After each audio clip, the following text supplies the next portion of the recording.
Morning students, I hope you all will be fine. Take care of yourself due to changing weather and poor air quality. In today's video, we will be covering the topic data model. Data model मतलब कि हम किस तरह data को store कर रहे हैं और स्टोर करने के बाद how we are going to retrieve the data from it. Let's see what the book says. A database can be designed in different way depending on the data being stored. कहते हैं database को हम कई तरीकों से design कर सकते हैं, पर वो किसके ऊपर डिपेंड करता है, आप किस तरह का डेटा उसके अंदर स्टोर कर रहे हो. फर्स्ट ऑफ ऑल, ये डेटाबेस है क्या? A database is a collection of logically related data. अब डेटा मतलब the raw facts and figure, जिससे कोई मीनिंग ना अभी निकले. जैसे फॉर एग्जाम्पल 24, 23 अंकुर, लेकिन जब हम प्रोसेसिंग करते हैं तो we get a something meaningful. But इस डेटा को भी हमने कहीं ऑर्गेनाइज करना है in order to get some information. And when we arrange the data, logically related data, in one place, that is known as a database. The structure of the database is known as data model. किस तरह data को हम store कर रहे हैं, database का क्या structure है ना, डेटाबेस को किस तरह हम स्टोर कर रहे हैं.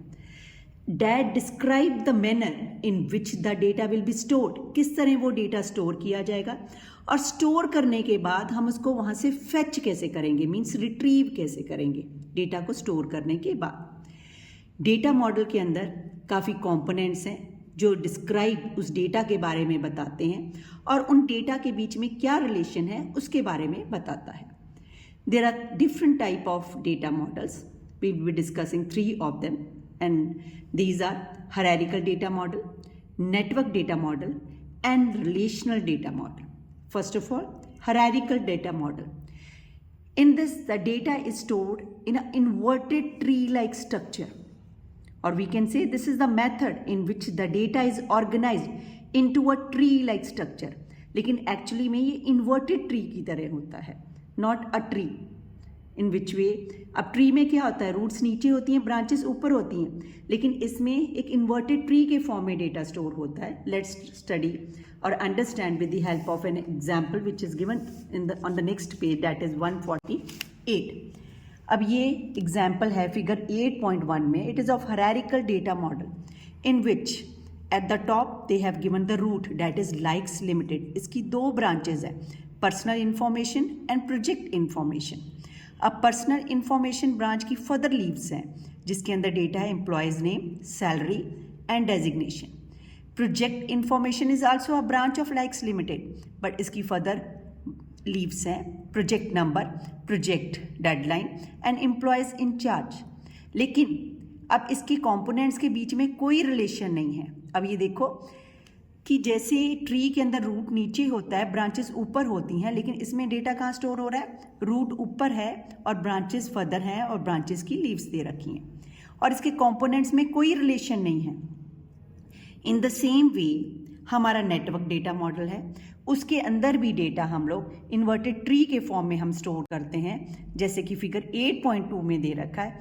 लेकिन इसमें एक फिगर 8.1 और फिगर 8.2 में फ़र्क क्या है, ये है कि यहाँ पे फिगर 8.1 में इसके वेरियस कंपोनेंट में कोई रिलेशन नहीं होता है, लेकिन नेटवर्क डेटा मॉडल के अंदर हम लोग क्रिएट कर सकते हैं the relationship between the different tables.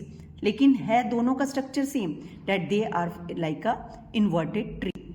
The next one is your relational data model. ये डेटा मॉडल ऐसा है जो किसके ऊपर बेस्ड है, on the principle of setting relationship between the 2 or more tables of the same database. Database means collection of logical related data. Let's have an example, school database. अब school database में क्या होगा, school से related information होगी. It means students detail होएगा, teachers detail होएगा, marks detail होएगा, fees detail होएगा. और इस डेटा को अच्छे से स्टोर करने के लिए पर्टिकुलर टॉपिक से रिलेटेड एक पर्टिकुलर जगह पे स्टोर करना पड़ेगा, जैसे कि स्टूडेंट डिटेल हो गया, मार्क्स डिटेल दूसरी हमें जगह स्टोर करना पड़ेगा. तो उसको मैनेज करने के लिए प्रॉपरली, तो डेटाबेस को के अंदर हम डेटा किसके अंदर स्टोर करते हैं, इन द टेबल्स. और टेबल्स क्या है, let's see from the next page that is given on page number 50। अब जैसे ये दो टेबल क्रिएट किए गए हैं in order to store the data. अब जैसे पहले वाला जो हमारा टेबल है, it is related to student detail, जिसके अंदर हमारी अलग अलग फील्ड्स हैं, या हम कह सकते हैं table is a storage container in which the data is arranged in the form of rose and columns. ये हमारी रोज हैं और ये हमारी क्या होती हैं, कॉलम्स होती हैं। और डेटाबेस के अंदर डेटा को प्रॉपरली मैनेज करने के लिए हम टेबल्स में डेटा स्टोर करते हैं। अब जैसे कि स्टूडेंट डिटेल टेबल है तो उसमें स्टूडेंट से रिलेटेड डेटा होगा। लाइब्रेरी टेबल है तो लाइब्रेरी से रिलेटेड डाटा होगा। अल्टीमेटली है तो वो स्टूडेंट से ही डील कर रहा है, लेकिन students related to library, detail will be in the library table. और केवल उसकी पर्सनल इंफॉर्मेशन के बारे में कहाँ डिटेल है, in the student detail table. अब सपोज ये एक हमारा टेबल है स्टूडेंट डिटेल, जिसके अंदर फील्ड्स हैं। ये जो हेडिंग्स होती हैं इनको हम फील्ड्स बोल देते हैं। इसके अंदर फील्ड्स हैं roll number, student name, class, date of birth, date of admission. अब जैसे ये एक रोल नंबर है 913, इसका नाम दीपक है, इसकी क्लास 10 है, इसका date of birth is given and date of admission. एक फील्ड हम और एक्स्ट्रा ले लेते हैं फ़ोन, और उसका फ़ोन नंबर भी हम लोग यहाँ डिटेल में डाल सकते हैं। तो कलेक्टिवली ये क्या बना रहा है, एक टेबल बना रहा है स्टूडेंट डिटेल। इसी तरह एक हमने लाइब्रेरी डिटेल टेबल बनाया है, जिसके अंदर फील्ड है roll number, book number, date of borrow, book कब उसने ली लाइब्रेरी से, उसका डेट ऑफ एडमिशन दे रखा है। एक हम अपनी साइड से लेते हैं डेट ऑफ रिटर्न, कि वो बुक कब रिटर्न कर रहा है। अब यहाँ देखिए ये दो टेबल्स में हमने डेटा को स्टोर तो कर लिया अपना, in order to manage it properly. जैसे कि database is the collection of related data, और डेटा को प्रॉपरली मैनेज करने के लिए मैंने अलग अलग टेबल्स बना लिए। अब सपोज जो लाइब्रेरी टेबल है उसमें लाइब्रेरियन को एक बच्चे का फ़ोन नंबर चाहिए जिसने बुक रिटर्न नहीं की, तो वो कहाँ से लेगा, इस टेबल के अंदर तो डिटेल नहीं है, तो उसको कहाँ से लेना पड़ेगा, फ्रॉम द स्टूडेंट डिटेल, क्योंकि उसमें फ़ोन है। इट मीन्स वो इस लाइब्रेरी टेबल से तो ले नहीं सकता, वो ये बंद करके ये खोलेगा, but it is going to be the tedious job.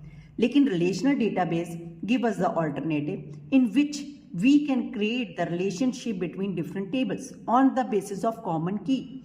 हम इन दो टेबल्स के बीच में रिलेशन क्रिएट कर सकते हैं एक ऐसी फील्ड के ऊपर जो दोनों में कॉमन हो, जैसे कि यहाँ पे रोल नंबर है। हम इन दोनों के बीच में रिलेशन क्रिएट कर सकते हैं, और रिलेशन क्रिएट करने के बाद हम लोग पहले तो चेक करेंगे लाइब्रेरी में कौन सा है जिस बच्चा जिसने बुक इशू करवाई थी और रिटर्न नहीं की है। एंड अल्टीमेटली हमें मैनुअली कुछ नहीं करना है, DBMS a software which helps to manage the database, वो हमें दूसरे टेबल में से अपने आप उस बच्चे का हमें क्या दे देगा, it is going to detect the phone number. जैसे कि यहाँ पे बुक किसने रिटर्न नहीं की है, 914 लाइब्रेरी टेबल में, और स्टूडेंट डिटेल में से 914 रोल नंबर का फ़ोन नंबर चेक करके DBMS is going to give me automatically, no need of going for the manual work. तो ये होता है रिलेशनल डेटाबेस, जिसके बीच में हम लोग डिफरेंट टेबल्स के बीच में रिलेशन क्रिएट करके डेटा को रिट्रीव कर सकते हैं।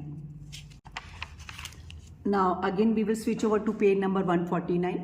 Relational database model, it was proposed by in 1970 by E.F. Codd, Mr. E.F. Codd. Relational database model is the most common type of database model. Generally हम इसको यूज़ करते हैं। इसके जो data elements are stored in different table, means data कहाँ store होता है, tables में स्टोर होता है, जैसे कि हमने अभी बताया, जो रोज एंड कॉलम्स का बना हुआ है।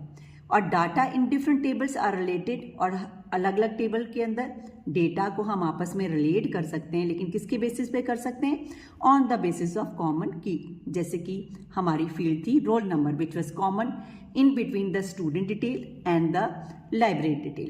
So relations are set between the table based on common fields. That's why this model is termed as relational database model. Thank you beta. That's all with this video.